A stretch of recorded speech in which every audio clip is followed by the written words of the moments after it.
നിയമസഭാ തെരഞ്ഞെടുപ്പിൽ കേരളത്തിൽ കരുത്തുറ്റ സാന്നിധ്യമാകാൻ താരങ്ങളെയും പ്രമുഖ വ്യക്തിത്വങ്ങളെയും അണിനിരത്തി എൻ.ഡി.എ സ്ഥാനാർത്ഥി പട്ടിക. തൃപ്പൂണിത്തുറ മണ്ഡലത്തിൽ നടി ശ്വേതാ മേനോനെയും നെടുമങ്ങാട് യുവരാജ് ഗോകുലിനെയും പരിഗണിക്കുന്നതോടെ തെരഞ്ഞെടുപ്പ് ഗോധയിൽ വലിയ അട്ടിമറികളാണ് ബി.ജെ.പി ലക്ഷ്യമിടുന്നത്. ഔദ്യോഗിക പ്രഖ്യാപനം വരാനിരിക്കുന്നതേയുള്ളൂവെങ്കിലും വട്ടിയൂർക്കാവിൽ മുൻ ഡി.ജി.പി ആർ. ശ്രീലേഖ തന്റെ സ്ഥാനാർത്ഥിത്വം ഉറപ്പിച്ചു കഴിഞ്ഞു. ശനിയാഴ്ച രാവിലെ നർമ്മദ കോംപ്ലക്സിന് സമീപം ചുവരെഴുതിക്കൊണ്ട് ശ്രീലേഖ പ്രചരണത്തിന് ഔദ്യോഗികമായി തുടക്കം കുറിച്ചു.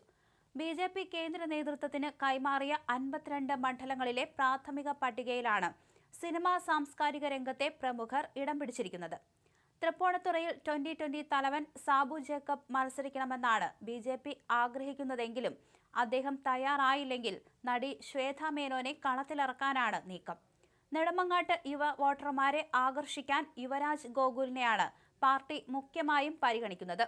ബി.ഡി.ജെ.എസ് നേതാവ് തുഷാർ വെള്ളാപ്പള്ളി കുട്ടനാട്ടിൽ മത്സരിക്കണമെന്ന ആവശ്യവും ശക്തമാണ്.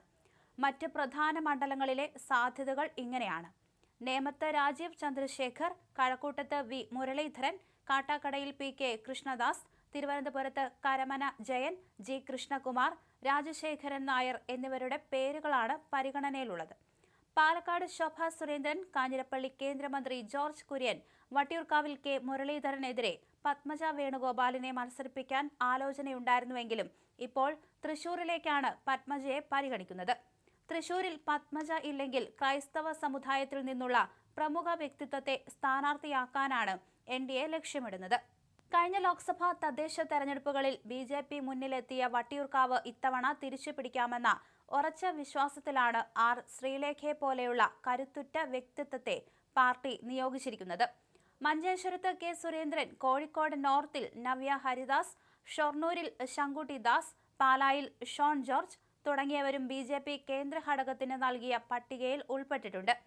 ബി.ഡി.ജെ.എസിന് 30 സീറ്റുകളും 2020ക്ക് 10 മുതൽ 12 സീറ്റുകൾ വരെയും നൽകാനാണ് ആദ്യഘട്ട ധാരണ.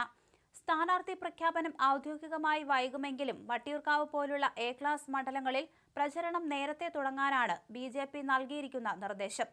ആറ്റിങ്ങലിൽ ഡെപ്യൂട്ടി മേയർ ആശാനാഥ് മത്സരിക്കാനും സാധ്യതയുണ്ട്. എന്തായാലും ഉറച്ച പ്രതീക്ഷയുമായിട്ടാണ് ഇത്തരത്തിൽ ബി.ജെ.പി കളത്തിലിറങ്ങുന്നത്.